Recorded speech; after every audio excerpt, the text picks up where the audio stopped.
আসন্ন জাতীয় সংসদ নির্বাচন নিয়ে কড়া বার্তা দিয়েছে বাংলাদেশ সেনাবাহিনী। নির্বাচনে ভোট কেন্দ্র ও ব্যালট বাক্স দখল হলে তাৎক্ষণিক ব্যবস্থা নেওয়ার কথা জানিয়েছে তারা। বৃহস্পতিবার রাজধানীর গুলিস্তানের জাতীয় স্টেডিয়ামে অবস্থিত সেনা ক্যাম্পে এক প্রেস ব্রিফিংয়ে সেনা সদরের ডিরেক্টর ব্রিগেডিয়ার জেনারেল দেওয়ান মঞ্জুরুল ইসলাম এ তথ্য জানান। বিসওয়াক্স আর ভিটামিন ই সমৃদ্ধ স্কোয়ারের ময়শ্চারাইজিং মেরি লিপ কেয়ার, এবার হাসুন প্রাণ খুলে।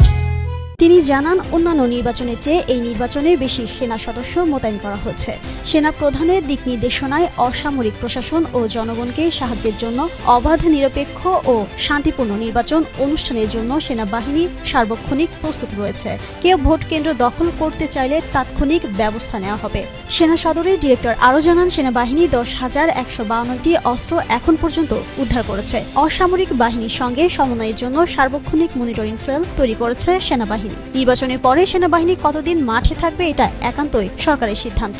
ব্রিগেডিয়ার জেনারেল দেওয়ান মঞ্জুরুল ইসলাম জানান, সেনা প্রধান জনগণের মনে আস্থার বার্তা দিয়েছেন। অবাধ, সুষ্ঠু ও নিরপেক্ষ নির্বাচনের জন্য যা যা করা প্রয়োজন অসামরিক প্রশাসনের সঙ্গে সমন্বয় করে সেনাবাহিনী আইনের মধ্যে থেকে সব করবে। নির্বাচন কেন্দ্রিক যে কোনো নাশকতা প্রতিরোধে সেনাবাহিনী প্রস্তুত। সোশ্যাল মিডিয়া এবং অপপ্রচার এই নির্বাচনের প্রধান হুমকি। সাইবার নজরদারি অব্যাহত আছে।